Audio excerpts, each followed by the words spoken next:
We come back with the lineup for unbeaten Denver. There's 3 Smiths in there, none of them related. Ian on the left had 3 assists on Saturday, so watch out for him. And he's looking for OJ Offenreen up front, Michael. Well, there's 3 Smiths, so there's only 1 Offenreen, and he's often that unique player that scores goals in bunches. He's got 2 goals in his last 2 matches. He's hoping to make it 3 in a row. On the Pitt side, very consistent starting lineup, but they have been rotating in goal. Jack Moxham, the redshirt freshman, continues there tonight.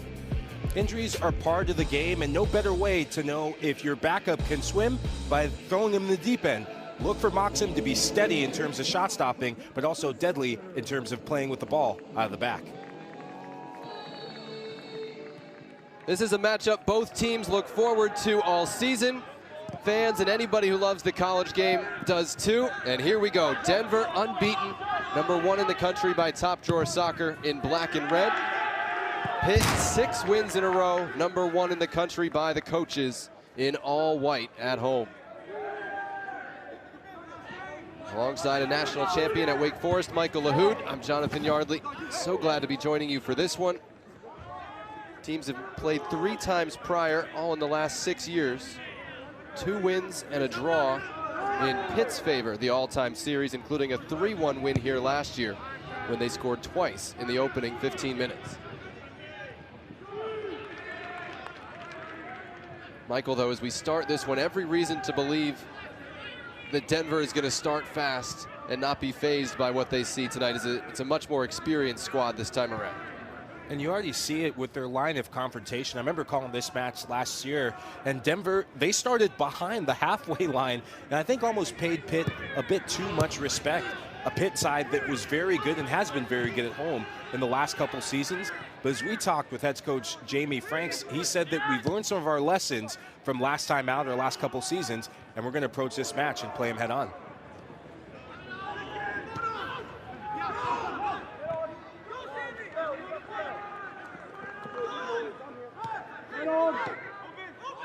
Pitt with it at the back. Nicholas Sorensen, #5, head up. Finds Arno Villamajama, one of the newcomers this year. This is very much what Pitt wants to do. They see that Denver's in the mid-block and a bit of a rash pass, but they're going to try and move the Pioneers from side to side and push both fullbacks up and then invert both of their wingers to come in more and create that overload in midfield.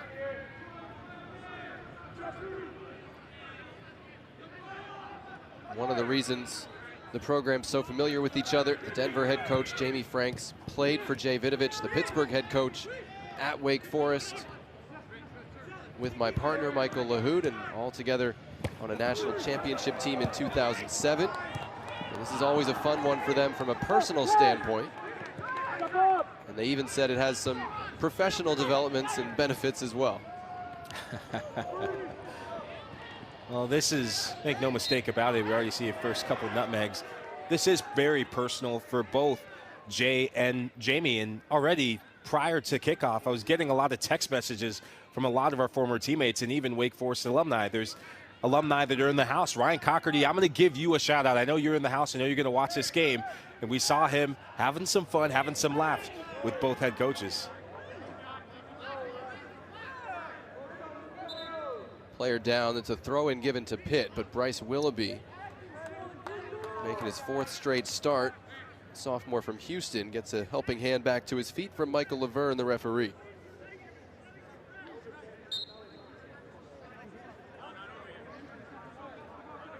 Because Jay Vidovich went to the pro ranks for a year, leaving Wake Forest, and then came back to the college game with Pitt, he and Jamie Franks have kind of been building programs side by side, despite the golf inexperience.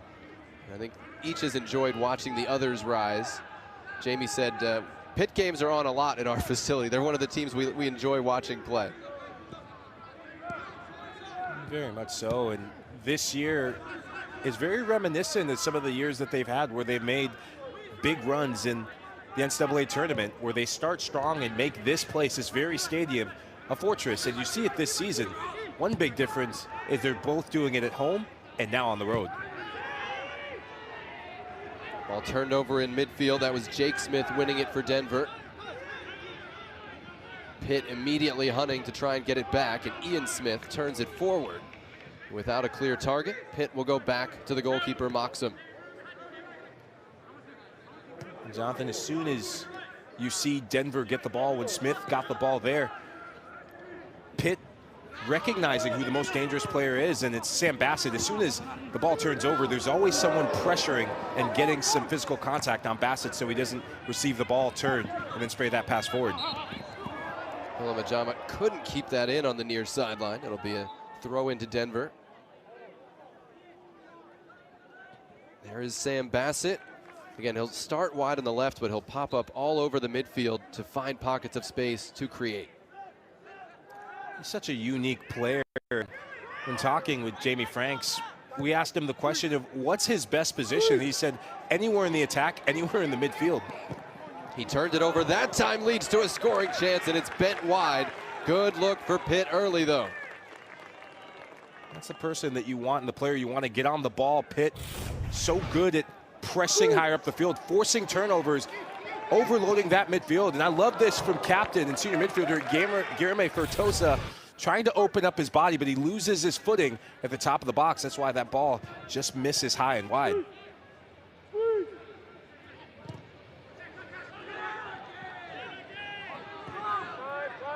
Willoughby coming back to help Denver win the ball. Unbeaten in 11 this season. They're just over 48 hours removed from a 5-0 conference win over St. Thomas. You had a quick regen and train Sunday morning, get on the plane and fly out here. Third game in 6 days. Michael, how do you handle this travel? Well, you do what they're doing right now. You make the ball do the work. Excellent ball and running behind just a tad bit early. This is where the ball is your best friend. And this Denver side, they've had a mixed bag in terms of starts, and they're actually a better second half team throughout this season. They are a first half team, but I love the way that this team just embodies the Jamie Franks way of playing as he was as a player. He was such an intelligent player, and he was 1-2 touch, and you already see it. There's probably a 15-20 second clip there where they're letting the ball do the work, moving it faster than any Pitt player could press them. You saw they kind of divided the season up into blocks, this long stretch of road games to start the season. Jamie Franks said part of that is we don't start classes until late September, so we could get most of the road games out of the way, not miss much class time. But I mean, the schedule, as Pitt tries to play out of the back, Denver's schedule was just crazy out of the box. 6 straight road games at Cal, at Stanford, at Washington, at SMU, at Creighton, at UCLA. That's wild, and they're unbeaten.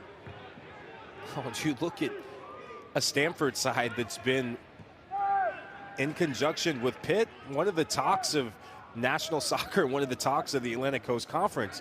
To go and get a win against them in the way they did, being pragmatic and waiting for that gap to open up and then deliver that knockout blow, that is a statement win amongst many statement wins throughout the country.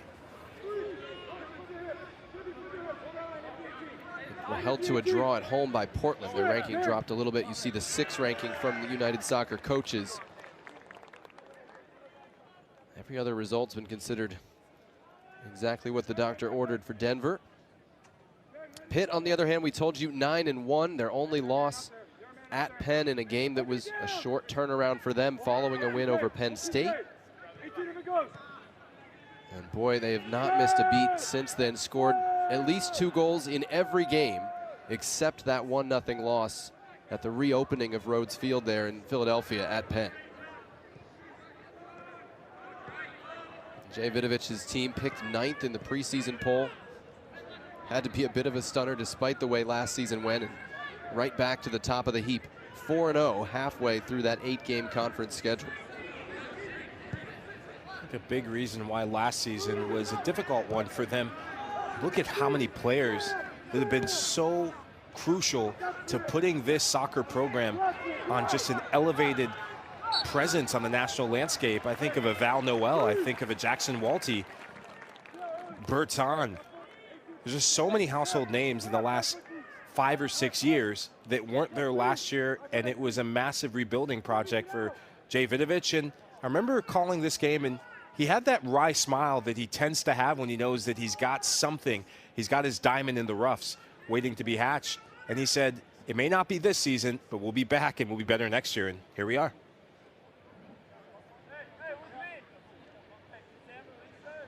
Free kick opportunity for the Panthers. Mateo Maifo, number 12, the left-footed option. And Casper Grenning, number 11, stepping off the ball now. Maifo to deliver to the back post, and it's over everybody in white. It'll just be a goal kick for Isaac Nami and Denver.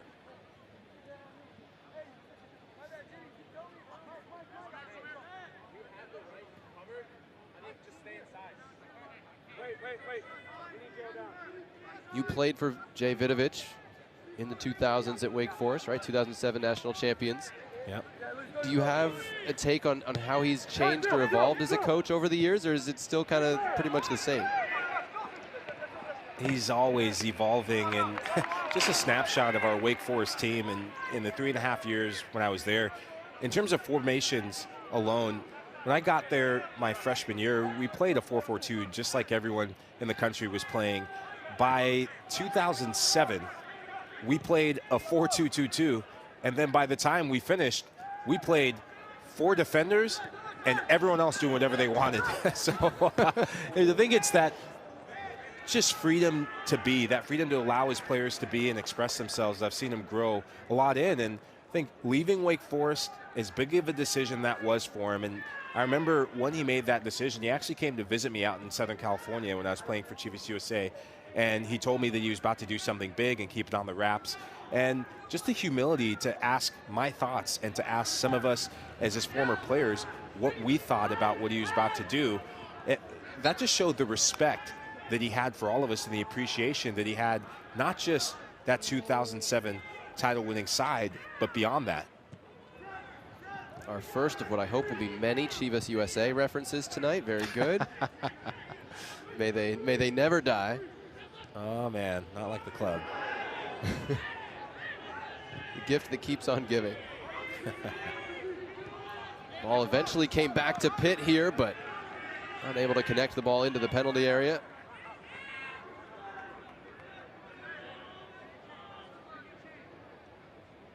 All right, so were you one of the 4 defenders, or were you one of the 6 doing whatever you wanted? I was, I'd say, one of the 5 that was told you cannot do whatever you want. Right. And that probably 08 was much more of what I was told now. But he allowed me to be unapologetically myself. And for my former teammates that are watching, they'll definitely know what that means.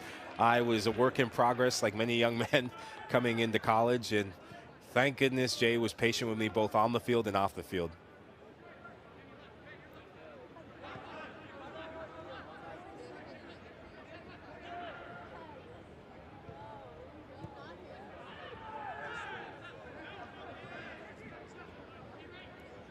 Here is the Pitt shape. You can see the 3 pretty solidly set at the back, and they'll let the right back Svenby kind of roam and do whatever he wants, to Michael's point.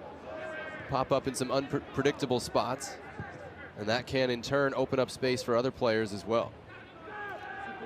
It makes it a nightmare if you're a Denver midfielder, because typically when you see a fullback pop into midfield and pop into those half spaces on the far right side, you don't take them, most fullbacks, you don't take their ability to function as a center midfielder as seriously. Well, with Svenby, that is one of the things he's so good at, is he's got feet of a box-to-box midfielder and just that deep line playmaker where he can turn on the half turn and play that incisive pass into the box. And then before you know it, you're running back trying to put out big fires in your own half.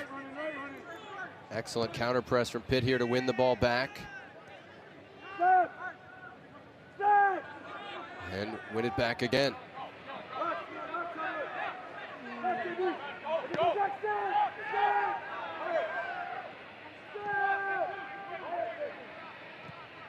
Jackson Gilman, number 2, the right center back. Captain as a sophomore last year as a 19-year-old out of the Philadelphia Union Academy. And I always kind of wondered, you know, guys who are just straight up leaders, you know, Will Trapp, I'm thinking, guys who are captain from when they're at a young age, what is it? And Jay Vidovich said Jackson Gilman will put his face where some people won't put their foot. And that's just kind of an idea of the leadership he provides. just seeing him as a sophomore develop from one year to another, it's very reminiscent of someone I played with and who had an amazing MLS career, Sam Cronin. And Sam Cronin was a captain our sophomore year, and none of us were surprised by it. Yes, that warrior mentality to be brave, to put your face through something, you got to have that. But the consistency, the professional approach, taking no days off, no plays off, that is something that you grow to respect as a teammate. Coaches see that first, but I very much liken that to any young leader. If you want to go back in time, watch MLS games, watch our games at Wake Forest, watch Sam Cronin. He is one of the best leaders I've ever seen on a soccer field. First corner of the game, Feitosa to line it up for Pitt. And there are a lot of big bodies in the 6-yard box around Isaac Nami.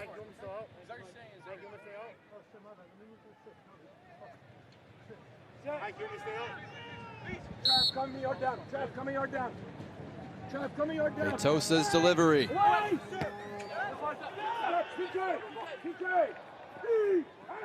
It'll stay with Pitt as a throw-in after he crashed that one to the near post. Pitt's such a quality set-piece side, and you only have to go back to last game against Howard where they scored off a set-piece goal, and it's that in-swinging delivery that's a nightmare for goalkeepers to deal with because they have big bodies and the two center backs, and Samkow's, though not physically as gifted, he's tall and he knows how to use his body and time his jump well. Second corner coming up. I mentioned about the propensity for Samba magic outside of the boot. Cool as you like, son. He could, it's almost like a golf game. I liken it to just nice little pitching wedge around the green. He'll use the instep to deliver a second corner. Back for Mateo Maifo. Punched away by Nami. And a chance maybe for Denver to counter. Willoughby, with not a lot of support, went backward, and that touch turned it over. And again, another press from Pitt. Although Denver not really having much of the ball, they won't be fazed by this one bit, and that's a difference from season to season, especially when they played here last season. That I'm seeing from them is you have solid goalkeeping, but your two banks of four, Pitt, outside of maybe the set piece opportunity, they haven't really threatened much. And that gives you that sense of calm to say, hey, we have a solid back line. We have a back line and a midfield forward that can go anywhere in the country and still manage moments even when we don't have the ball. Say Denver a lot of years is built on a defense that just gives you absolutely nothing, and they've given up 10 goals this year. It's so difficult as a goalkeeper when your initial instinct is to come out and be aggressive to the ball, but I love the footwork of Isaac Nami to reset himself, step back a couple steps, and then approach that ball with aggression to get the punch. Last year's Summit League goalkeeper of the year from Colorado Springs and the Rapids Academy. Injured late in his high school career, and that kind of guaranteed there would not be a professional contract right now. Go to Denver and take care of things was the message, and he's been that starter since stepping on campus. It's something that could ball in. Unfortunate to lose your footing, but that's something that Jamie Franks talked to us about a bit in terms of the pipeline of talent that's changing, and that's a credit and kudos to MLS teams having academies that can attract local players. You look at a Sam Bassett, that's one of them, where you don't have to go to the coast to get players to come into DU. Now you can just look around your neighborhood and still get high-profile, high-quality players. Bassett's older brother Cole is only 23, and he was committed to Denver had he gone the college route. Instead turned professional and has played both in MLS with the Rapids and overseas and with the U.S. national team. And Cole says MLS teams better not be sleeping on his brother Sam. He said, I hope the Rapids and other MLS teams take notice. I don't think there's a more technical player in the country. than my brother. So it's a pretty, maybe not impartial, but definitely authoritative source. Well, you'd probably be in his manager, Chris Armis's ear. The Rapids have had a massive turnaround this season, and we've watched MLS throughout the years. I remember when we did the coaches' calls, you had your MLS old school, MLS 1.0 jacket on. But it's big praise coming from a player that's well respected and the player that's going to be on the radar of new USMNT manager Mauricio Pochettino. If he's not, he definitely should be. Does that sweatshirt count as vintage yet? Retro? I'd say it's retro. It's retro, not vintage just yet, retro. Right, that'd be a little too much. Yeah. 20 minutes in, no score yet between Pitt and Denver, each ranked #1 in the country by different polls. We use the coaches poll where Pitt is #1, Denver is #6. Coaches poll will be updated tomorrow, presumably with the result of this one. He's Michael LaHood, I'm Jonathan Yardley. Pitt has had the better of the ball and the better of the scoring chances so far. In one of the most anticipated non-conference matchups really all month, right? This time of year you get a lot of conference games and usually much more regionally based midweek games, and Denver was willing to travel for this. Looking forward to the day when Pitt returns the favor, right? Yeah. Well, Jamie asked me to text Coach Vidovich, when's that going to happen? So, Coach, I'm going to issue that on the broadcast. When's that going to happen? I would love to see them go out to the Rocky Mountains. I think that's going to be equally a feisty affair. They wear 5280 on the collar of their jersey for a reason, Michael. Yeah. Long ball looking. And held up in the air, cleared by Jason Bololi at the back. He scored the Denver goal here last year. From that deflection, Dylan Acow, #2, getting forward. See Denver arriving in numbers. Sliding tackle to get that one away from Mikey Sullivan. And it had to be time on the spot from Sullivan, a player who's very versatile and been played in a lot of different positions. It's the first time we've seen the Pioneers break that press, really the press from the midfield from the Panthers. Pitt plays with a high line, so if you can get that ball and within maybe a couple one-touch passes, change your angles and get it to your front two, then you're in. And Cal having a little bit of hesitation, another through ball there. They get the timing right to Willoughby. Dealt with by a covering Nicholas Sorensen. Willoughby was offside, that's why he didn't contest that, but it works out for a Denver throw-in. Acow, though, is in some pain as we go back to the scoring chance. First time the Pioneers get in, and when the ball gets here, Acow, he hesitates just a bit in terms of playing that ball further forward. I think O'Fenron wanted the earlier service, but just those quick seconds allow Sullivan and the rest of Pitt's midfield and backline to recover and make a timely challenge. That seemed to embody Michael Sullivan, right? He's got the wrap on. He makes 2 slide tackles in about 8 seconds to clear the ball. Senior from Deer Lakes High School in the area. He's channeling in his inner Rocky Balboa. I know it's wrong side of Pennsylvania, but the spirit remains the same. It's still Pennsylvania. Come on. And Jackson Gilman suspended to start the season from last year's NCAA tournament. So who did they play at center back? Michael Sullivan. Had he ever played there before in his life? No. Didn't bother him. Opening night against Georgetown. This turns over. Chance for Denver. Bassett drives it low. The shot was blocked and never got through. Smith still going. Was it Villamajana who got in the way? Bassett was the target near the penalty spot and couldn't get a clean look.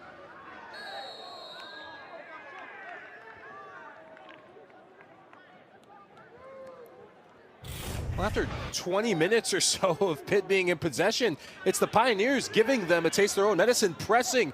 And look at the composure of Sam Bassett, and that's often if he was anywhere but laying on the ground. And You see on the sideline, Jamie Franks having a laugh about that, but Sam Bassett definitely not laughing. Almost comical to see that Offenren didn't know much about it, trying to get in the fetal position to get out of the way. But that's college soccer in a nutshell.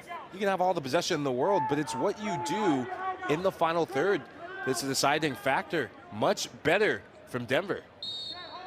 Big opportunity here from a set piece. Ian Smith, the left footer. Pitt wanted a handball. None came.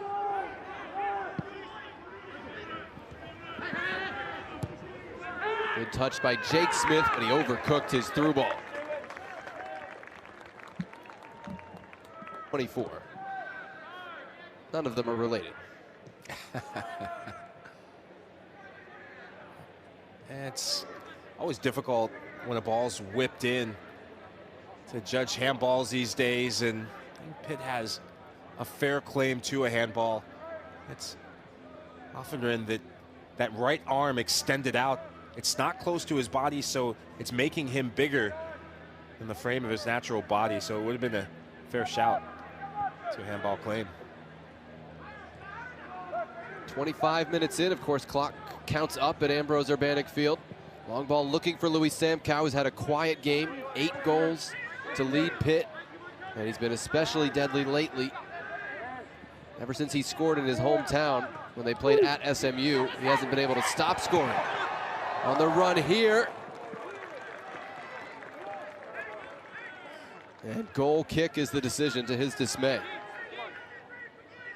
Both teams exchanging chances, and another turnover in your defensive end. Slow movement of the ball, but keep an eye on Guilherme Feitosa. I would have loved for him to shoot that. Unselfish play, and Samkow slapping the ground, but that is where you want your captain, your leader, to take responsibility of what needs to happen in the final third. A bit too unselfish. I was never a big goal scorer, so I can't say I would have shot that, but I know a lot of prominent attacking midfielders that played in my day and have seen around the country who have just that killer instinct. I want to see more of that we've seen this season from Feitosa. You saw the numbers the last 6 games, 7 goals, 2 assists for Samkow, as Denver makes its first substitutions of the game here. Lucas Fisher, Ian Welch.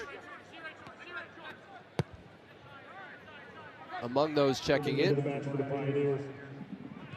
Of course, no re-entry in either half in men's college soccer this year. Once you're subbed out, you are out for the rest of the half.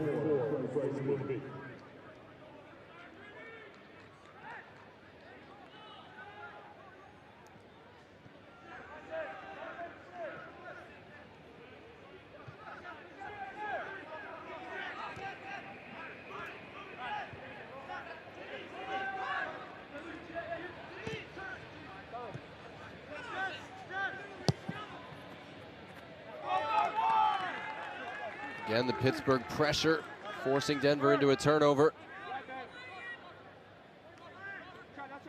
Once again, it's Feitosa who's the one leading the line, and of the midfield 3, he's the one that's the catalyst.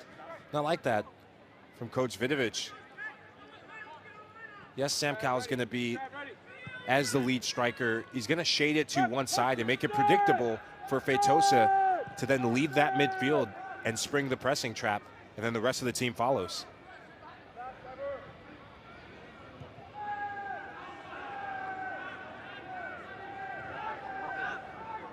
Pitt backward to the goalkeeper, Moxham. He's handled every touch confidently in his own 6 tonight. He was actually the goalkeeper in goal for the Penn game. Lost through no fault of his. And Jay Vidovic said even since that game, right, so just over a month, the improvement in Moxham has been significant. And that comes when you have a very comfortable, established goalkeeper, Cabral Carter, ensconced as the #1 going into the year. But door opens with injury, and Jack Moxham has made big strides. And credit to Moxham for being focused. Especially when you're a younger goalkeeper, it's so easy to switch off. When you have a goalkeeper in front of you that is the undisputed #1 when healthy. And it's down to good coaching, but also paying attention to the detail, paying attention to just the DNA of the game and of the two goalkeepers. And Davidovich said this about their two styles of play. He likes a goalkeeper, yes, that's a good shot stopper, but is also good with playing out of the back. It's almost like having an extra player on the field player. And you see in the modern game, a la Manuel Neuer, he changed the game for all goalkeepers. Yeah.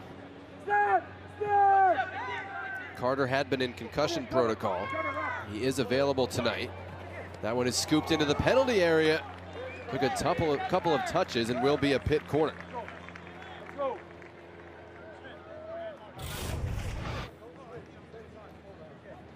The first times we've seen Casper Grenning get in, and there's something about these outside the foot flip passes. Fitosa trying to find different ways to impact this game, playing in those half spaces, but this is where they can cash in on a set piece. Nami fell down after that was headed out by a defender, but Denver able to deal with it. Wynn tried to get it forward. And Pitt able to reset.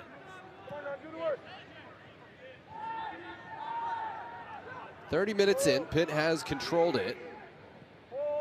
But Jamie Franks said he wouldn't be worried if the first 15 minutes didn't go his team's way. He said he has so much faith in this group. And they did start to brighten up after the first 15 or 20 and have looked more dangerous lately. Just the one shot that was blocked by their own team. It's baby steps. And I think a big reason for them to grow into this game and really get that belief and command, and say a spark of command, because Pitt's had more of the possession and maybe more of the half chances overall in this half, has been recognizing when to spring their own pressing traps. This is a Denver side that is good defensively. But they're so good when they press higher up the field, and they have a front two. In terms of the athletes they have in Offenrin and Bryce Willoughby, when they're on the field, they give them direct outlets, and they're a handful on their day. Here comes Keegan Kelly to replace Offenrein. Kelly, 20-year-old freshman from Auckland, New Zealand, who's got a couple of goals on the year. Had been starting with Offenrein until Bryce Willoughby became so impactful as a sub, they had to put him in the lineup. So it's now Kelly and Ian Welch up top for Denver. Again, they played a league game on Saturday afternoon in Denver. Won it 5-0 over St. Thomas. Did have a chance to manage some minutes. And that was coming off of a 3-2 win over Oral Roberts midweek.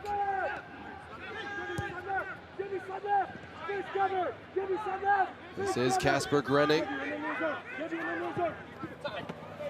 Got the cross off, but Nami with sure hands able to haul it in.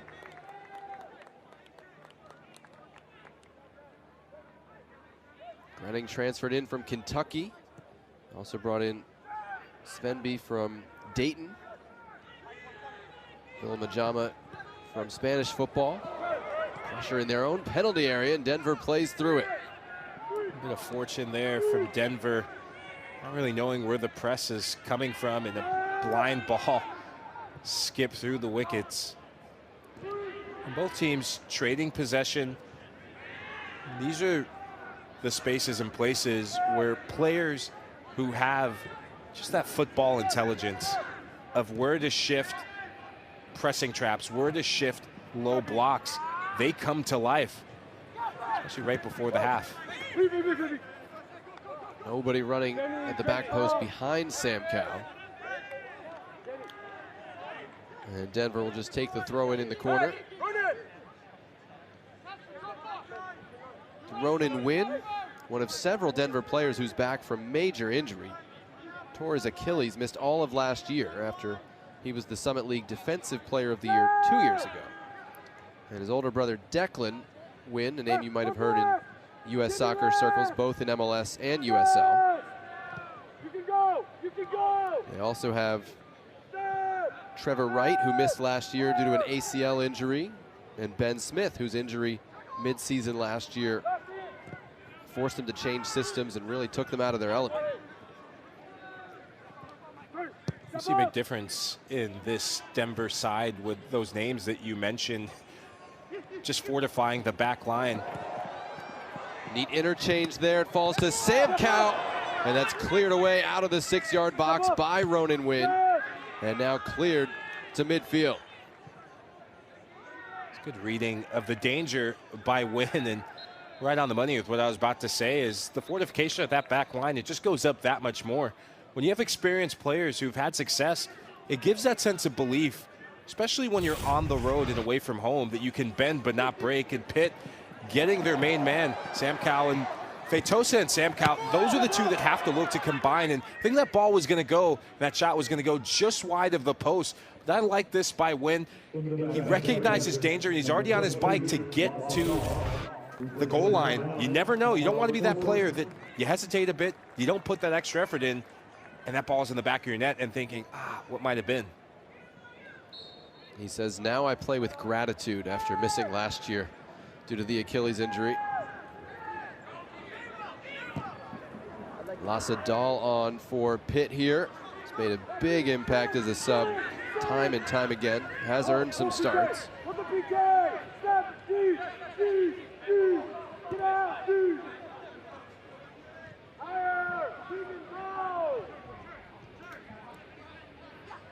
Sullivan through the midfield, gets it back, tries it himself over the top. Michael Sullivan, neat 1-2, but couldn't keep the shot down. It's one of the things that makes Pitt so unique amongst top teams in the country. It's you have different sharpshooters in midfield. It's not just an attacking midfielder, and this is down to the versatility of a player like Sullivan. He's not an out-and-out attack, deep line playmaker or defensive midfielder. I almost said attacking midfielder because he looked like it. That gives him that confidence that he can be effective irregardless of where he's playing on the field. You see the shot edge for Pitt, also 3 corners to Denver's none. And Denver is dangerous on set pieces. Probably say that for every team in the top 10 in men's college soccer, but it bears watching anyway.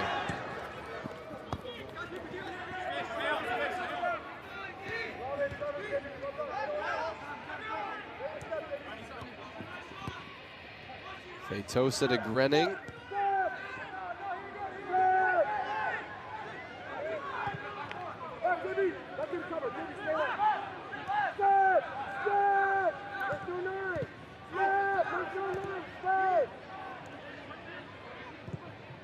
Here's some great sounds from the field. That cross didn't connect, but Denver can't do anything with it.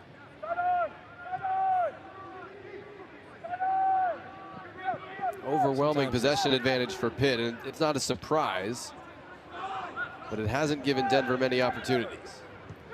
Sometimes, as a coach, you want that ball to be moving a lot faster than it is, and in the first, say, 10-15 minutes, I thought Pitt did a better job of bypassing players. And if you're the likes of one of the 3, say, functioning center defenders, you have a lot of time. You can see the field, but it's playing what you see, bouncing the ball, and then making the aggressive pass. And plays like this, I thought the diagonals are on, but you have to make the entry pass first in order to instigate and move your opponent.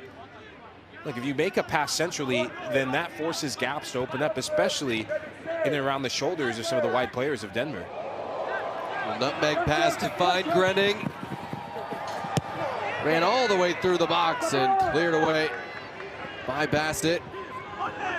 Can Denver break now?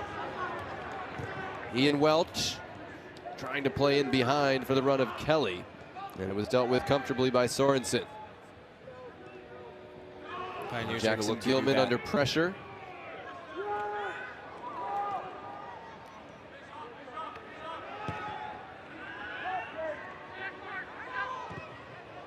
Sam Cow able to switch it. This is Lasse Dahl with room to run. Wants Sullivan low, and they've got the opening goal. Michael Sullivan can play anywhere on the field. and he scores one of the big early goals in this battle of top-ranked teams.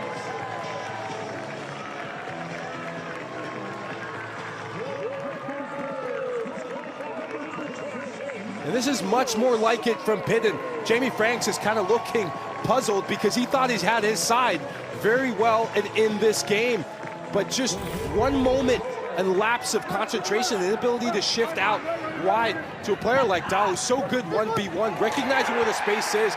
Credit to Sullivan for moving from a deeper position, and I had said that he could function anywhere in the midfield.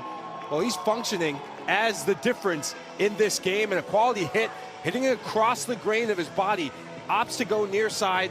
That far post was open as well, but he already had his mind made up that he was going to go from the field to the back of your living room to give Pitt the 1-0 lead. On target with his first goal of the season. He always seems to score them in big spots. You may remember overtime goals in the ACC tournament a couple of years ago. And Pitt now in front. Denver had not seen much of the ball, had not created many chances. And now coming from behind, you get the feeling they need to get to halftime here. A little bit frazzled, turning the ball over. Grenning. Sam Cow.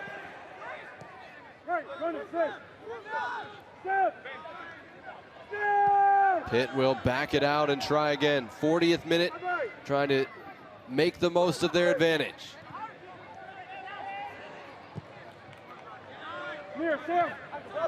Dahl again.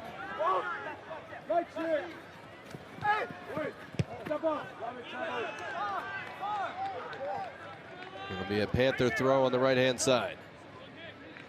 Big difference that led to the goal is Pitt, instead of playing the predictable passes that they were playing and being slow to move the ball, they're playing those entry passes and getting their wide players to play in the half spaces and pockets. And then as soon as the wide players get that ball in the pocket of space, pick up their head, they're hitting the diagonal. You can do that when you have good 1v1 players that can dribble and go at defenders, like Lasse Dahl. Villamajana made that look effortless through the middle. Dahl again. Sam Cow was the target, and it'll be another Pitt corner.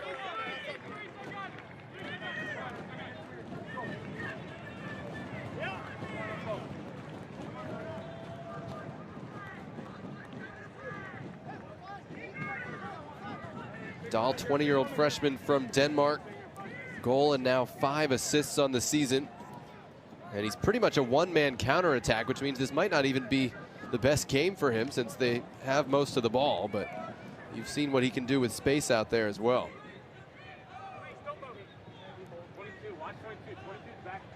Mateo Maifo to deliver the fourth corner.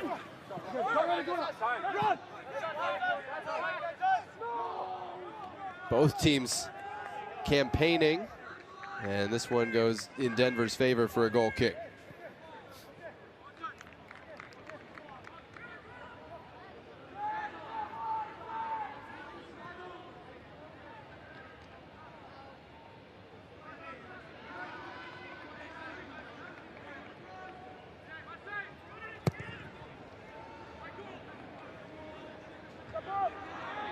Temperature in the 60s in Pittsburgh tonight.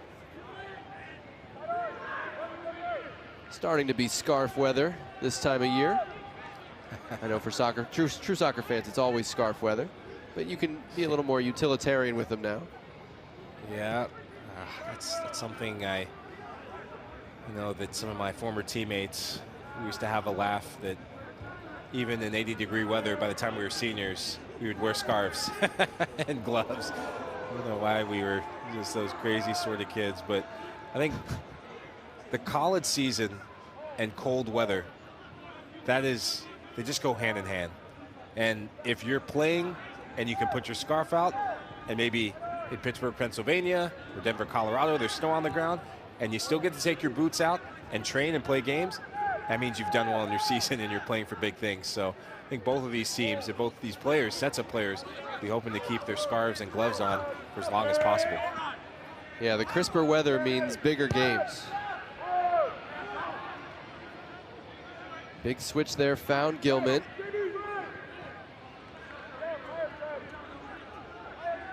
Pitt leads on a Michael Sullivan goal, 39th minute. They've dominated proceedings. Long ball finds Feitosa, and he's offside. It'll be a free kick for Denver. And the Pioneers restart quickly. Early out for Ian Welch. Little neat footwork, and he wins the first corner of the game for Denver. Remember, Michael, if a center back scores a goal, it's a steak dinner. These guys are motivated to come up and get a goal. Yeah, well, hopefully if the commentator calls the goal, like you're about to do, it's a steak dinner for you. I will let you text Jamie about that. I'm open to all suggestions for dinner. Lucas Fisher, the man to deliver. 4, Jason Bololi, 3, Trevor Wright among the targets. He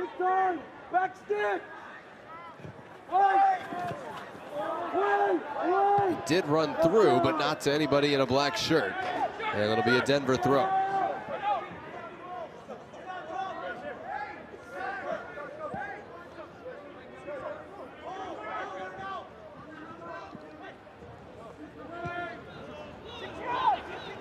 All kinds of space through the midfield now as Denver's stretched.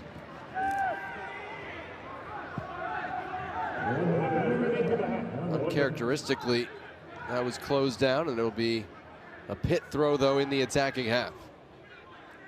I didn't think Dahl ever got caught from behind. Yeah, I think a bit of indecision from Dahl, recognizing that he wanted to go and push the tempo a bit because he's wired that way, and it really showed on the goal, but didn't have enough numbers and support with teammates, so he got caught on the double team and back press for the Pioneers.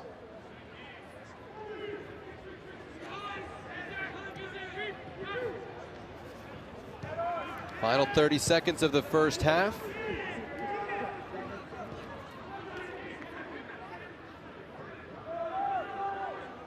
Michael Sullivan's goal has Pitt in front, looking for a 7th straight win to consolidate the nation's #1 ranking.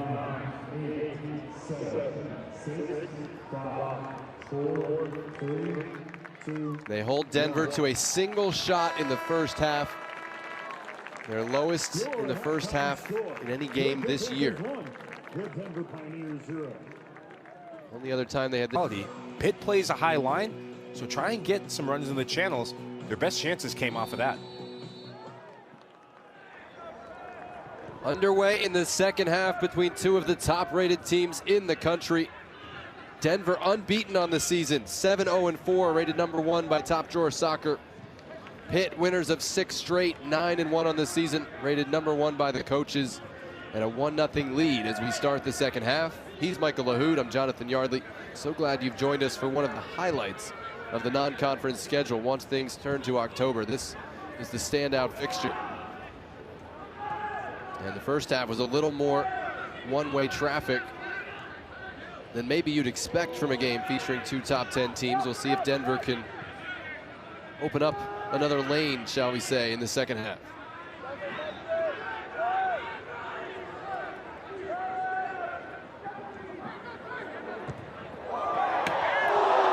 Whoa, whoa, whoa, whoa.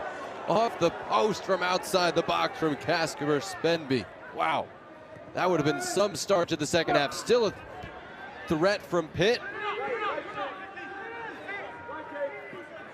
Dahl did stay on side.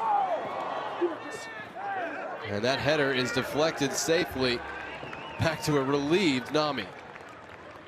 This is what goals give you, Jonathan. They give you the confidence to have the onus and have the aggression. Look at Spenby. There's no pressure on the ball, and that's Ben Smith running like he's got a piano on his back. You give me that space, I'll show you how it's done in terms of execution. I love the audacity to curl that. As soon as he opens up his body, that ball is so close to being destined to that top corner. That would have been one heck of a finish and one heck of a way to start the second half. Yeah, that's your right back, by the way, at least nominally, getting up there to take that onto his left foot and take that shot.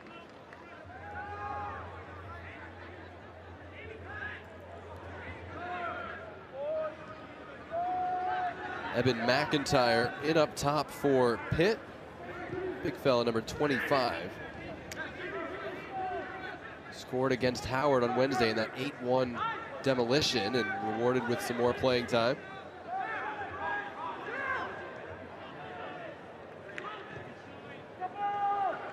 Denver playing it through for the run of Ben Smith.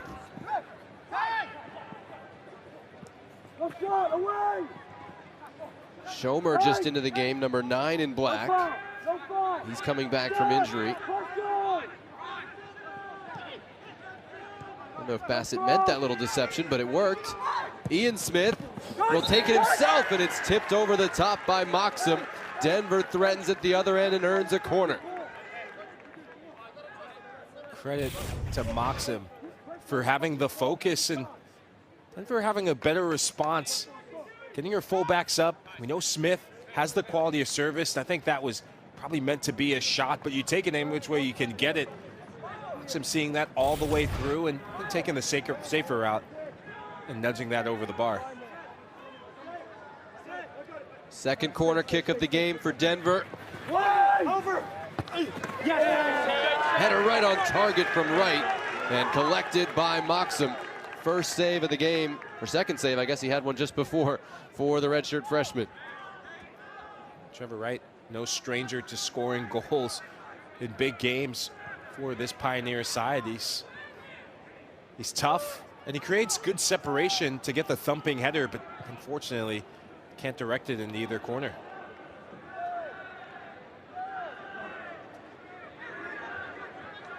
So already the 2 shots on goal, more than Denver had in the entire first half. And that's after they almost went down 2-0 on a shot off the post by Pitt.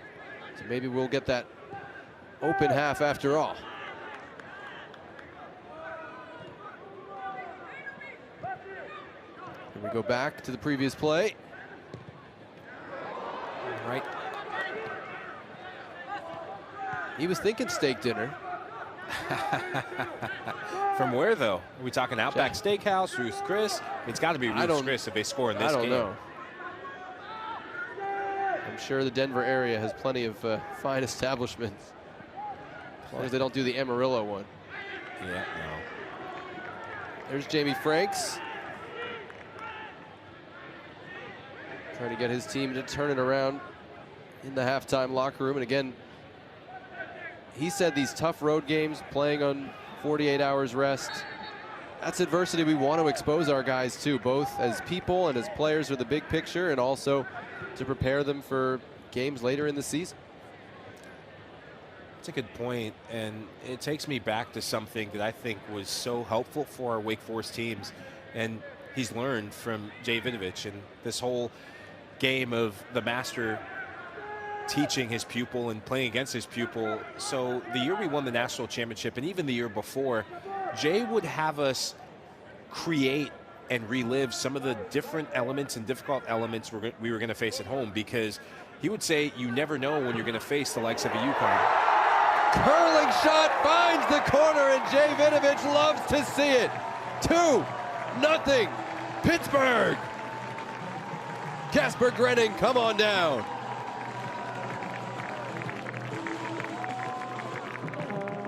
We'll have to put story time on hold, because that is one heck of a finish. It was a warning sign from Spenby on that right side, and Denver having the meeting of the minds. Hopefully they're saying a prayer for what happened in that moment. Pitt doing a good job in this half of playing to one of their strengths that they showed against Howard. This is Grenning playing in the half space, and I think that he's showing a lot of good discipline to get yourself wide. It's what you do as a winger, but as soon as he wrongs foot Rowan Wynn, there's only one thing in his mind right there, just that separation from defender to attacker. That is a nightmare for any goalkeeper to deal with, because Grenning has shown when he played at Kentucky, he's a sharpshooter. He's one heck of a finish tonight.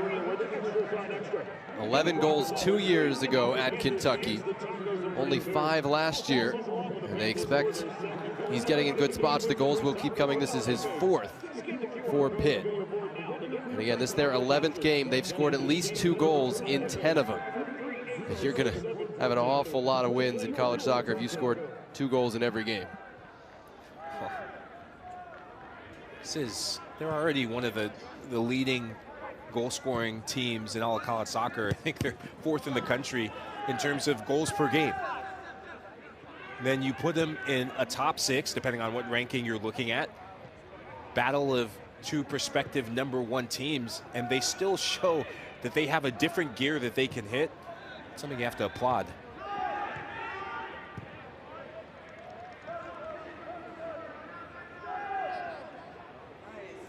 Neat movement off the ball from Grenning. McIntyre couldn't hold it, dispossessed by Smith. Neat footwork by the other Smith to get out of trouble there. But Denver unable to hold it for long. Pitt have so many players that are rounding into form in this 6-game hot streak. Casper Grenning, one of them. That's his 3rd goal in 3 straight matches. And don't touch him, because he's blazing hot right now. He's an inferno.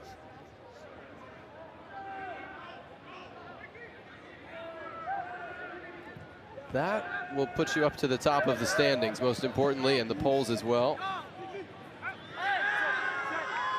A little bit of a lapse there from Sorensen. Looks to the sky in frustration and gives away a corner kick.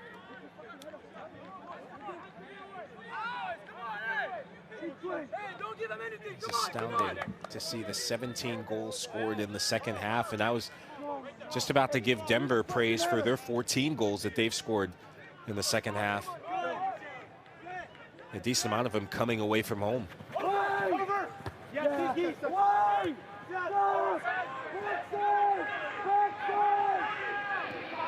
Denver wants the second ball at the back post. Smith needed to get it on his right, and so he allowed the defender to come in and poke it away. The ball will stay with the Pioneers.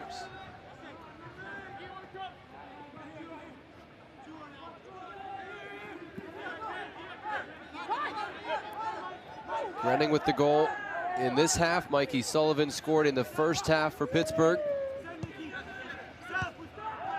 And if you're looking, you're saying, oh, Denver undefeated. They're playing a real team here and they're getting it handed to them. Again, they played tremendous opposition to get this record. On the road, time and again. And so you do it on 48 hours rest. I think that's going to play a factor. And again, Pitt absolutely has the quality to do this to any team. When you talk about the rest and how difficult that is to play on short rest, that thought. Svenbeek heading forward, doesn't give you time to breathe. Or Denver, there will be a goal kick. On display, right there, we've seen a lull in energy from Denver, and I think that's down to how difficult it is as a player and a student athlete in just a couple of days' time to go cross country against one of the top teams in college soccer and maintain your levels, maintain your fitness levels, maintain your focus, maintain all the things that have made you so successful. Both goals coming on either side of the half is a testament to that. All it takes when you're playing quality opposition is if you switch off for even 0.5 of a second against Pitt, they will punish you. Here we go. Yeah, you saw that turnover. McIntyre tried to feed it right back to Grenning and couldn't quite connect the pass. This is Bassett trying to dribble past 2. And really had to commit a foul in the end. It left advantage played for Pitt.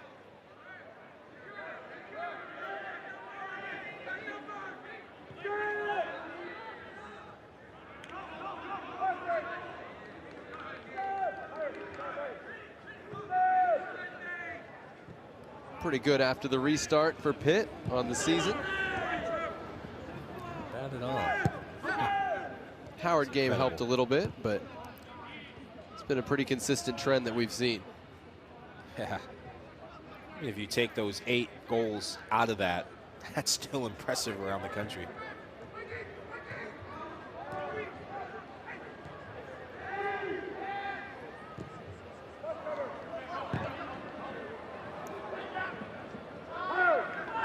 You can almost feel the sweat on Denver defenders when that ball comes into space on that right side of the field. And that time, they were able to cope.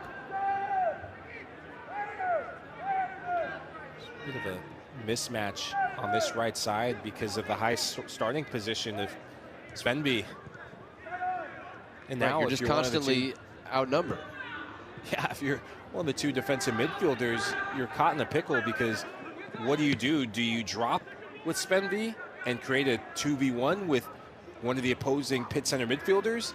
Or do you stay centrally and give a 2v1 mismatch with the likes of Ian Smith? And that's where communication is going to be key on the field, especially from the center backs.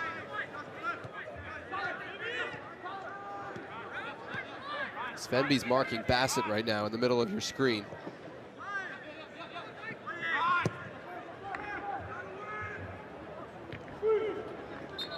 Try to find him with a layoff, and Schomer did win a free kick for Denver there.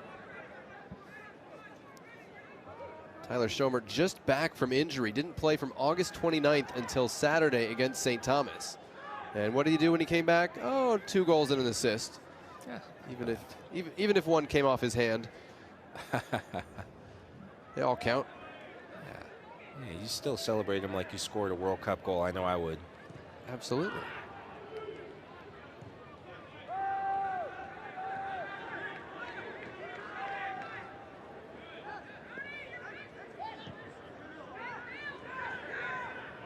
Last non-conference game of the year for Denver. And again, I hardly imagine you could find a tougher non-conference schedule. And they'll play the full Summit League double round robin where you play everybody twice for 8 games. Pitt still has half of its ACC schedule to go, starting Friday against Cal.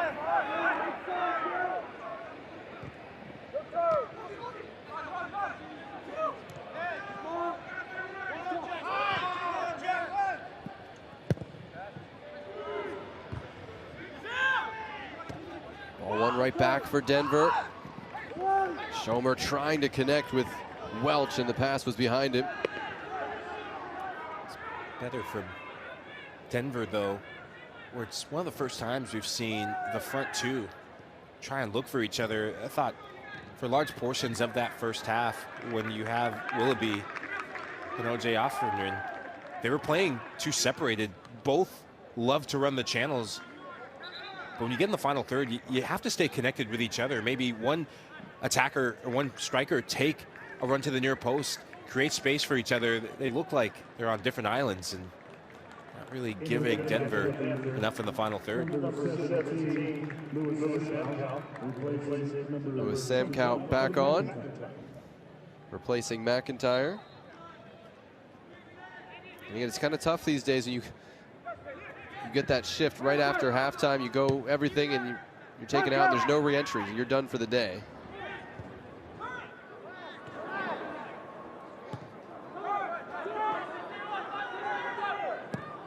'60th minute, Pitt goals from Michael Sullivan in the 39th.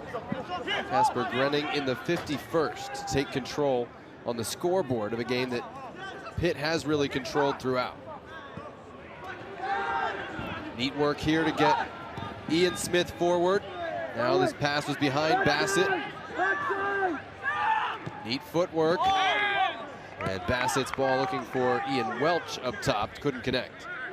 Bassett trying to thread the needle, and I like this move from Coach Franks of moving him more centrally, even though he's listed as a midfielder. I wouldn't even say a left midfielder. He's all midfield, all everything. He has a license to roam to find the game, and as an experienced midfielder, when you're down 2 goals, sometimes it's abandoning some of the tactical play of the season and just getting your foot on the ball and trying to make something happen like he did. Samkow with tremendous hold-up play to start this possession for Pittsburgh.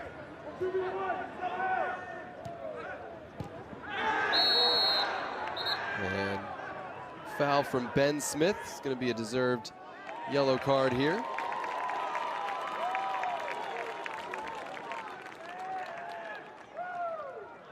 Gives a handshake to Michael Sullivan. It's our first card of the evening, and hasn't been as much physicality as I thought there would be in a game like this, but that is definitely a foul and definitely a yellow, and something that Coach Vidovich talked about he wanted to see more of, and he's been happy to see more of for a player like Sam Cowell, is his hold-up play. Good recognition of where the pressure is coming from and where to spin out to, and better yet, he connects the next pass. Does no good to hold the ball up and then lose the ball in the next phase of play. He made that look easy, Michael, but it's really not as easy to do as Louis Samkow just showed. No, it's not. And you have to have good balance. You also have to have teammates that create space for you and respect that you're the most important player in certain parts of the field. And we saw on the goal the interchange between he and Feitosa. Feitosa stepping up to be the pseudo striker, Sam Cowell dropping in to be the pseudo attacking midfielder, and then balances this Denver side, the ball into him. He creates his own space and then plays a diagonal. The rest is, well, as far as we know right now, history.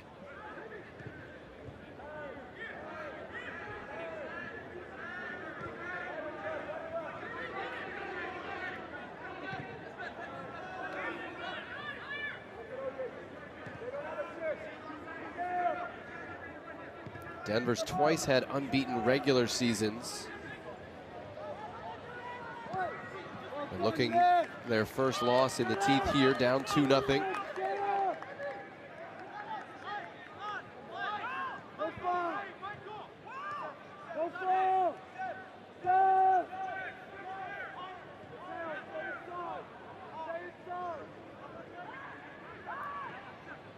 One at Cal, at Stanford, at Creighton this year.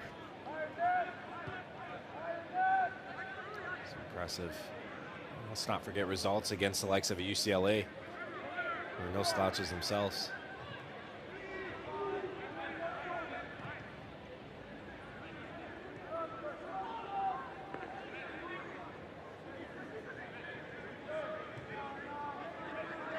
'63rd minute here with Pitt leading Denver 2-0. We'll have more men's soccer action tomorrow night with Notre Dame taking on Michigan. And a men's doubleheader Friday, SMU, Stanford, and Louisville, Clemson. All here on ACC Network. See among those Pitt leaders, Sam Cowell on the left, Feitosa on the right. They've been impressive, and Feitosa getting some pearls of wisdom from Jay Vidovich. Love to be a fly on the wall. Whether he's saying it in French and Portuguese, which he actually speaks Portuguese fluently. No, he doesn't. Yeah, he does. He spent some time growing up in Brazil. It's probably his favorite country in the world. I did not know. Yeah. I thought he was from Detroit. Oh, Portuguese capital of America. Offenreen back in the game for Denver, holding it up. Welch was offside by a good 5 yards, so Bassett wisely decided not to play it to him, but in the process, the ball turned over.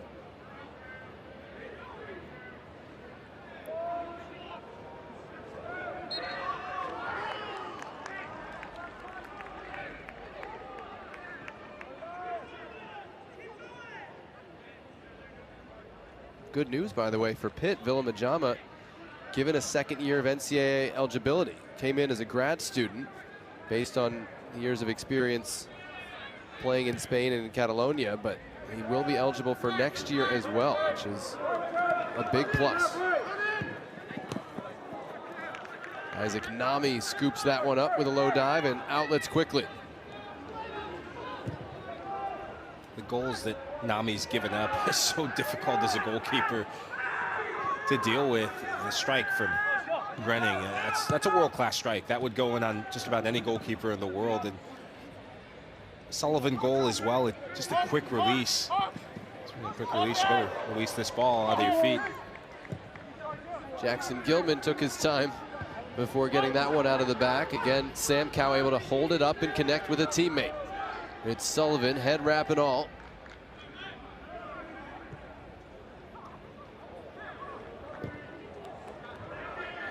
It's an opportunity to go into another slide tackle, but couldn't connect with anybody on that one. Sullivan strikes me as a player that lives for head wraps and slide tackles and yes, the occasional goal.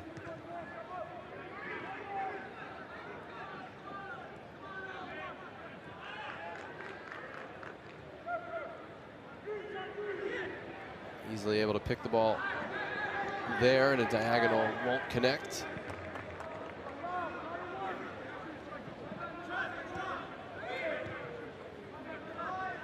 Did he just start the game wearing that, by the way? I don't remember seeing any specific occasion where he went to get that wrap. So he had that on from the get-go, from warm-ups, we're told.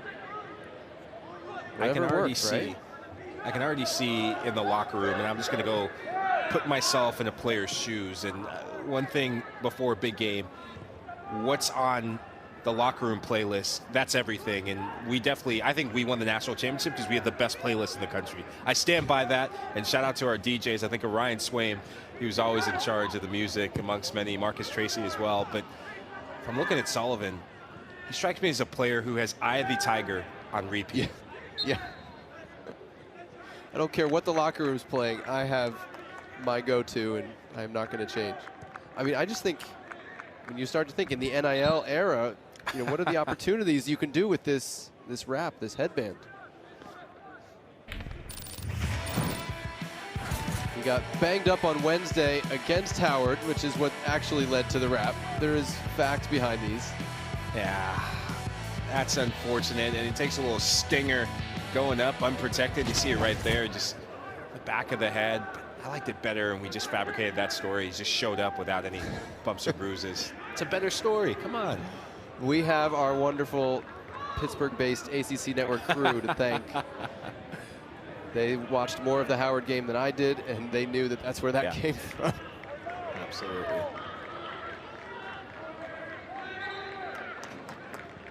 I mean, Mike, you look at Pitt's schedule remaining in the ACC. Cal at UNC on the 19th. That's going to be fun. Home against Virginia, at Syracuse. None of them are easy, right? That's today's ACC. But Pitt, really impressive right now. As you see, more scheming from Vidovich and Grenning. Really impressive right now in a crowded ACC. That Carolina game, that's going to have an ACC championship sort of feel to it, and an NCAA potential College Cup sort of feel. We see both these sides throughout different years known for turning it around in the second half of the season. And both sides are going to feel somewhat aggrieved. And I remember bumping into Carolina head coach Carlos Zamorano, the College Cup last year, and his side, they were kind of hard done by some officiating decisions laid on for them, some players that maybe shouldn't have played. Hopefully we don't see that in the postseason. But I love that it's the continued tradition of ACC soccer that it doesn't matter if you add new faces to the conference, the Stanfords. I think of the SMUs. The quality is still there, and it's greater depth and quality that I think the ACC conference has amassed. Yeah, SMU has more than held its own this season.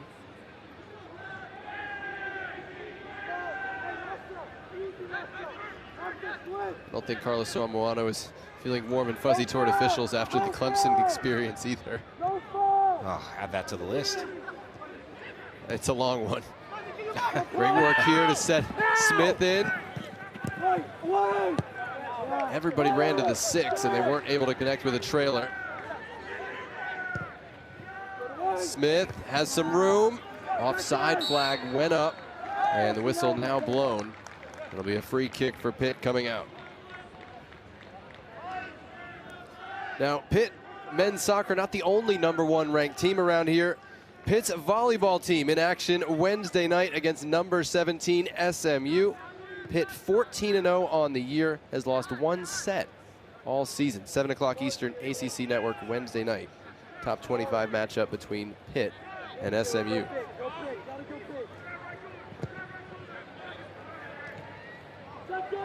(14-0), they've lost one set, Mike. That's crazy.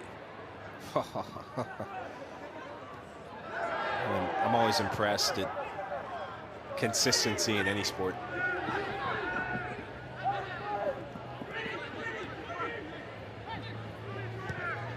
Smith looking for options.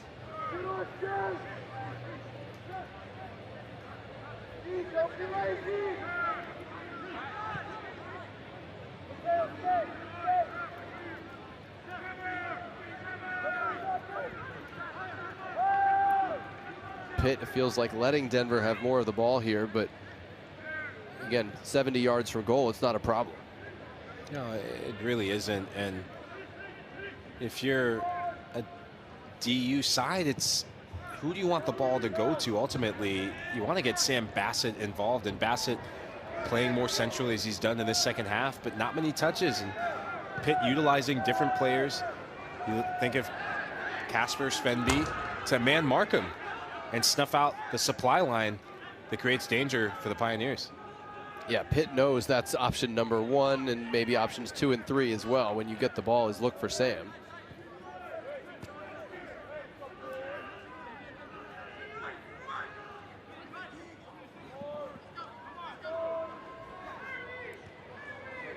Of course, Sullivan would take a throw in while playing center mid.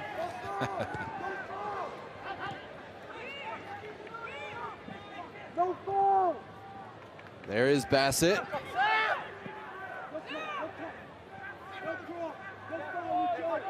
Dealing with 2, got the pass away to Smith.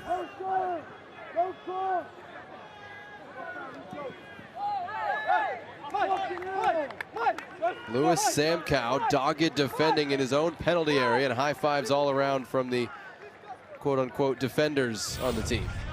That's the sort of commitment that you want, and this is your striker, one of the best strikers in the country. And Davidovich talked about so many of the facets of his game that he's improved in. Well, his commitment, the workhorse and the work rate on both sides of the ball, that's something that's different that I've seen from last year to this year, and it's just growing and growing up as a student athlete. Born in Venezuela but raised in Texas. ACC All-Academic Louis Samkow, and I love when opposing coaches single out a player, and Jamie Franks said he's not just good, but he works really hard. You don't often find a forward who's doing both of those things at such a high level. I was fortunate enough to play with a couple during my college career, and I go back from my freshman year, the likes of Andrew Wright, who's one of my closest friends, post playing, Zach Shalofsky, who's a tireless worker, Cody Arnaud, he was just the Energizer bunny getting in, and hopefully this energizes Denver in the final third.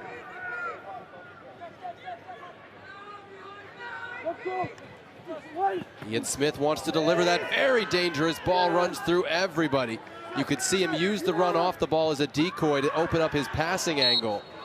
And then a very late challenge there by Wynn, who knew it right away and apologizes to Maya Foe.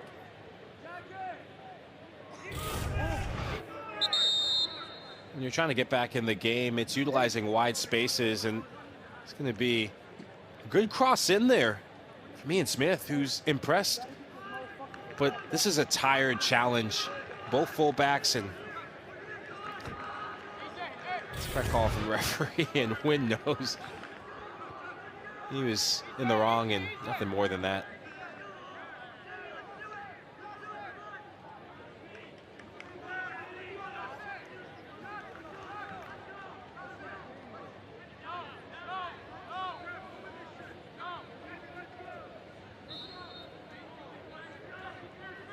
In this battle of number ones, Pitt leads on goals from Michael Sullivan in the 39th minute, Casper Grenning in the 51st.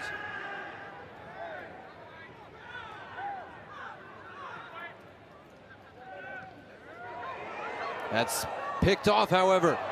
Keegan Kelly can't find his footing and goes down. No chance in the end for Denver after Kelly appeared to be in on goal.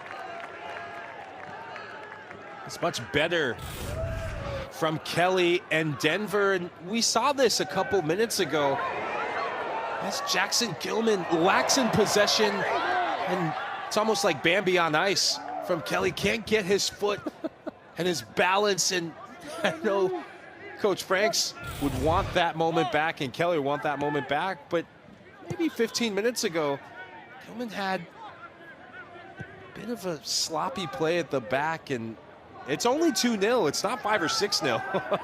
One goal definitely changes this game, and 2-0 is the most dangerous lead in soccer. I've seen it time and time again. So you have to respect your opponent and respect the high level of concentration this game demands, especially as a captain.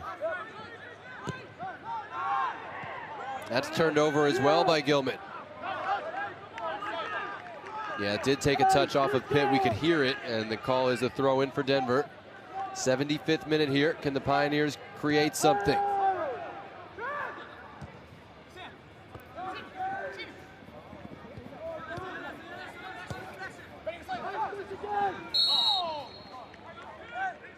Offside flag up against Ben Smith, trying to combine on that near side.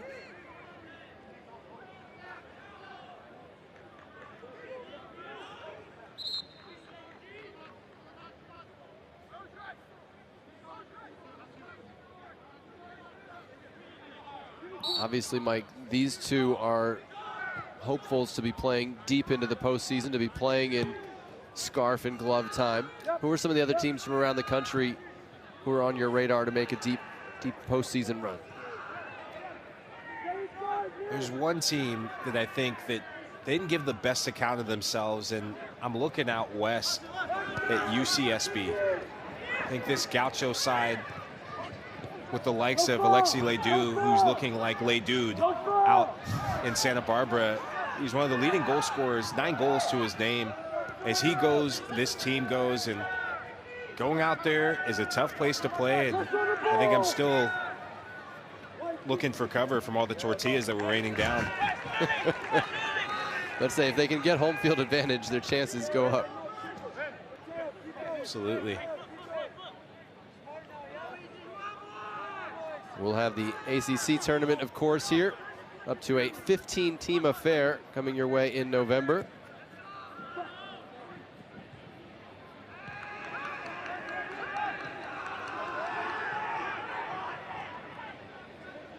Denver will hope to come through the Summit League postseason. But first, on the comeback trail here.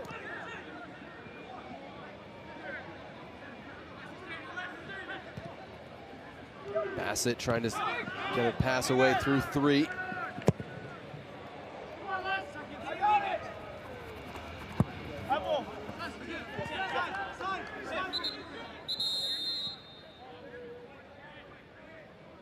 So Pitt, the team leading, making a substitution in the final 15 minutes. This is a new rule this year. Clock stops on substitutions under 15 minutes instead of under 5. And Albert Torsen returns. For the goal scorer, Grenning. And this is kind of their 3-player winger rotation with Torsen, Grenning, and Lassadal. Excited to see more of Dahl. He was the architect for that opening goal. Such good experience from a player like Grenning. And you know, it took some time for the transfer portal to become more of a regular feeling and a regular thing in college soccer. But these are the benefits to having the transfer portal. You can get experienced players in where sometimes it takes 2 or 3 years to get a player of that quality in terms of recruiting a young player as a freshman. Big chance here for Denver. Bassett to deliver. Punched away by Moxham under pressure. Onside coming back in. Offenreen finds it. Shot was blocked. Critical stop there, as that was Offenreen from close range with a chance to get Denver back in the game. Much better from DU, just seeing them come alive from a set piece opportunity. Cutting it back well behind Bassett. Keegan Kelly, head in his hands, frustrated with himself. Denver still with it though. Bassett and Ian Smith. Oh, tried a nutmeg pass. This one didn't come off. Michael Sullivan, of course, broke it up.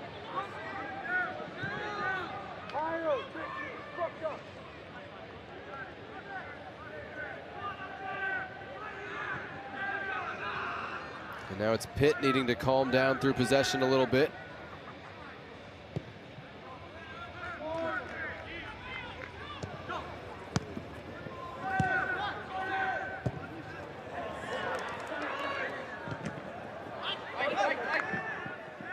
Nami calls everybody off to collect that one.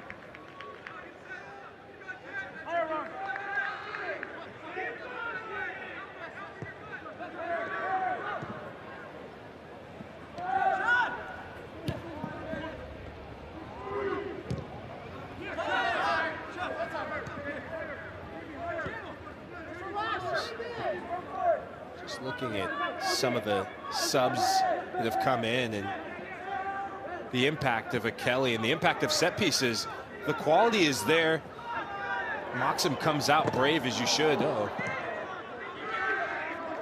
Wow, these are the moments right there. And Nami's still down, Michael. Oof. Those challenges are scary.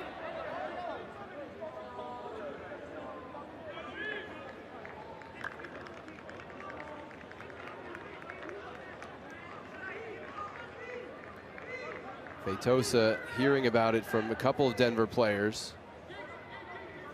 In real time, it all looked just competitive, normal.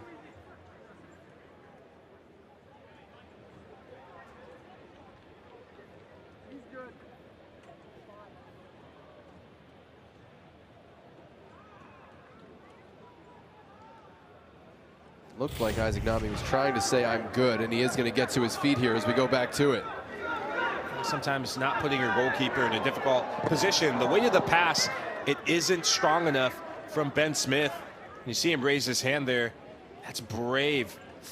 Oof. Definitely going to feel that. There wasn't anything intentional. It was incidental contact from Sam Cow, but he's definitely going to feel that. Looks like it rolls across the face of your foot. And on a turf field, you feel that just a bit more than you would on grass. And good to see Nami up and moving, but it's definitely wincing a bit. They were accusing the wrong guy. I think that's what Feitosa was saying. It wasn't me. it was Sam Cow. Yeah, it's my partner in crime. Yell at him. He got a handshake from one of the Smiths who realized that it was the wrong guy.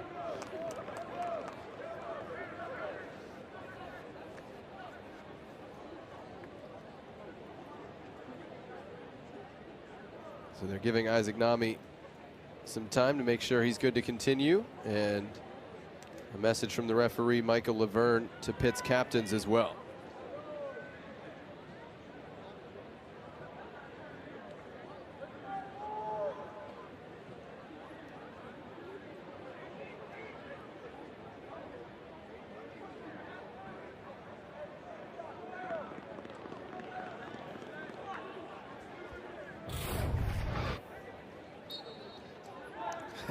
I see a lot of jawing backwards and forths, but the respect and the gamesmanship in the end, that's what you want to see.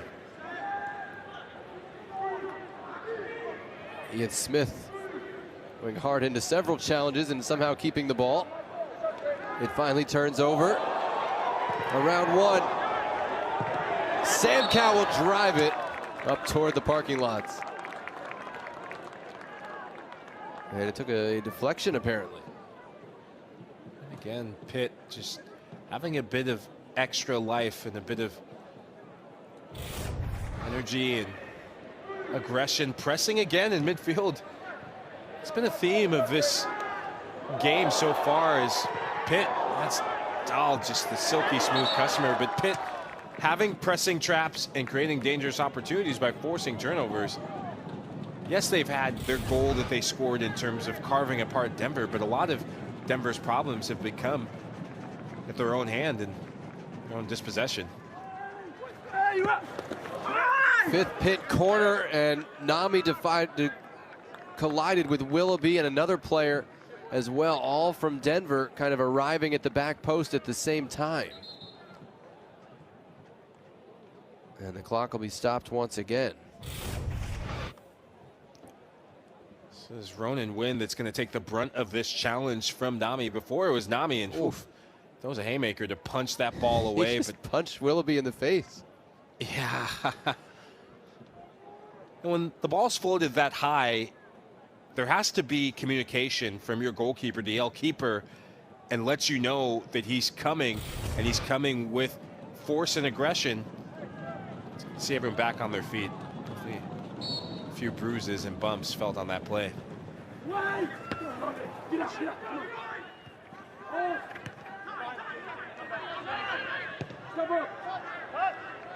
It's a great header out by Ian Smith to clear that at the near post. Nami is not the biggest goalkeeper. He's listed at 6 feet tall. And so a little bit of targeting his part of the penalty area is certainly going to be attempted by team after team.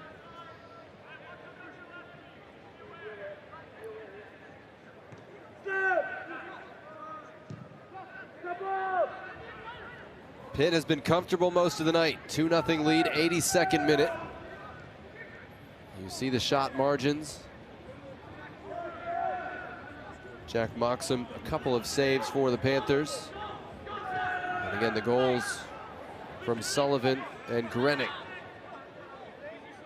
Trying to record win number 7 in a row, heading into a Friday game against Cal. Still have to play High Point before that game against North Carolina on October 19th.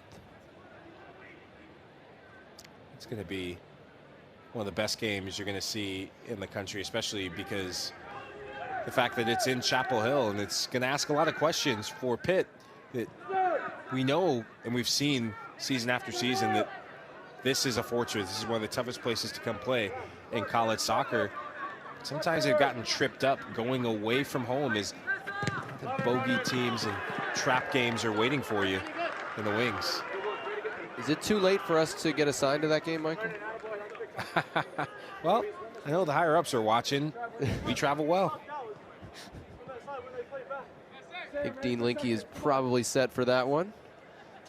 83rd minute here. Pitt trying to add on another one for good measure.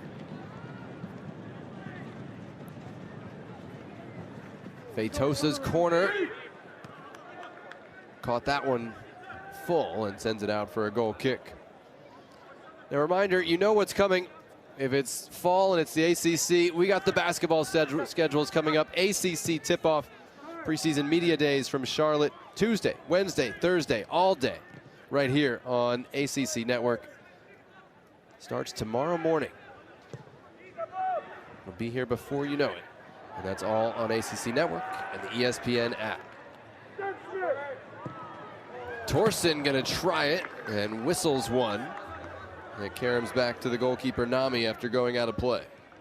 It's been a quiet game for Torsen, a player who was impressive when these two sides met last season and has that versatility that we associate with a lot of players on the opposing side. Can play anywhere in the front line. Oftentimes on this right side is where he'll earn a scholarship, but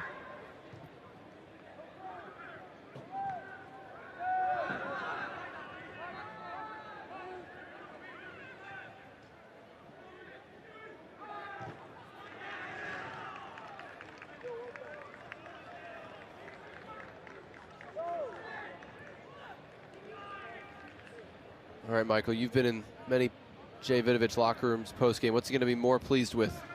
The 2 goals or the 0 goals against? He loves a good goal, but I think more the commitment to press and the commitment to keep the tempo. And whenever you're in that locker room with him, one of the things I always respected about him was the standard was always push. You could win 2-0, you could win 5-0. He always finds a way to find something that you can get better at. And with North Carolina coming, trying to score while you're telling old tales again.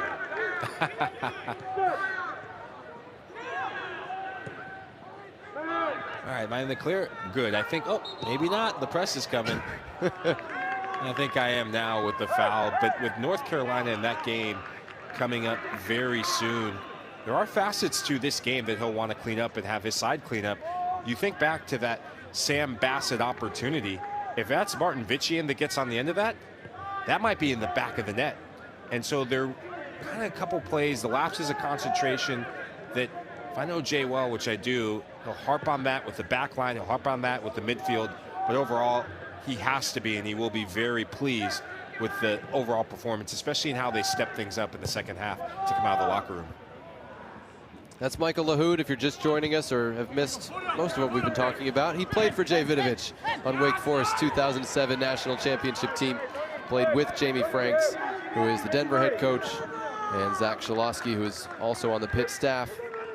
A lot of good friends and good memories for Mike watching this one, and new ones being made here as you see some of those members of the National Championship squad. Jay Vidovich, high praise for Zach Shalosky. He said guys are just crowding into his office doing video work. He's finding all sorts of stuff. And as a lawyer, he's able to communicate that particularly effectively. Well, the best communication I think he's ever had has been in the last couple months when he said, "I do," and "Will you marry me?" So he's newly married. So congrats to you, Z-Man, and your wife. But he's one of the players that in our locker room was such a likable guy and just has that ability to lock in the final third when he played. And he's able to translate that and transmit that to this attack of Pitt, especially this young man right here in Samkow. That was careless. Samkow to Torsen. Back to Louis. Samkow over the top as the ball bounced up on him.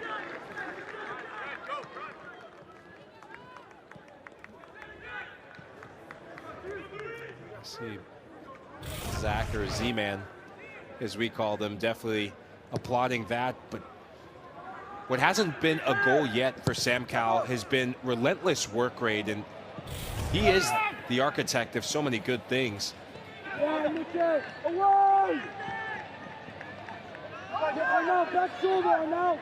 Offenreen battling to win it for Denver. Smith gonna hit it. That shot didn't get through. Denver's got 5 shots, but I think 3 of them were blocked and never even made it to where we could tell if it was going on target or not. Ian Smith is offside, chasing that one to the corner. It'll be a Pitt free kick.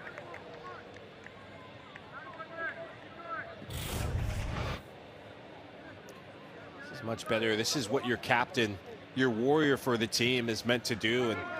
And putting his body on the line, and really smart to cross his arms.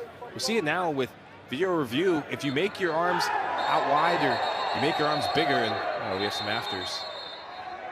Well, Samkow was on the ground. The play was alive, but Jake Smith came in 26 in black and made sure he got a kick in ostensibly for the ball, and the Pitt players certainly took exception to that, and Smith made sure it was yellow and then nodded, "Yeah, you're probably right." A lot of frustration on a night from Jake Smith and his counterpart in midfield, Ben Smith. They're both on yellow cards. The first 40 minutes of this game, they did an excellent job of frustrating Pitt, denying entry passes centrally. But once that goal went in from Mikey Sullivan, just saw heads go down a bit and the energy levels drop a bit for Denver. And I have to also look at the fact that it's only been a quick turnaround, a couple days since they last played a game. So it was always going to be a tough ask to come all the way to this side of the country to play against the #1 team in all the land and maintain that sense of concentration and that sense of defensive output. Yeah, I hope the series continues, and we expect it to, but you may need to find a way to balance that schedule and that rest out a little bit more.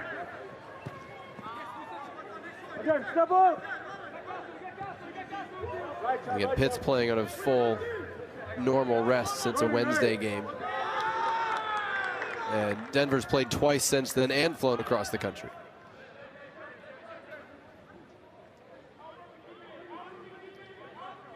But so impressive for Pitt once again, 89th minute as they close in on this victory. That would take them to 10-1 and probably make them #1 in both the coaches poll, where they already are #1, and Top Drawer Soccer, which had them at #2 coming in.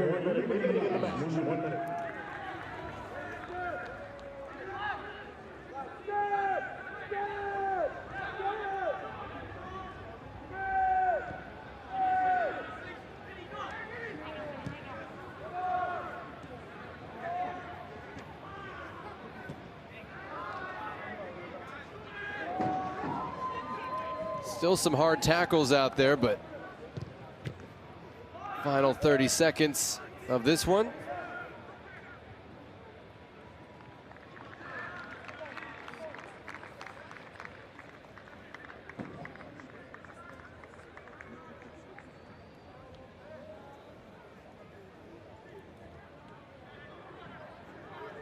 We're going to try to hear from Michael Sullivan, technology willing, after the game. So stay with us to hear from one of the Pitt goal scorers on this night as they go to #1 in the country, undisputed, with a 2-0 shutout of Denver.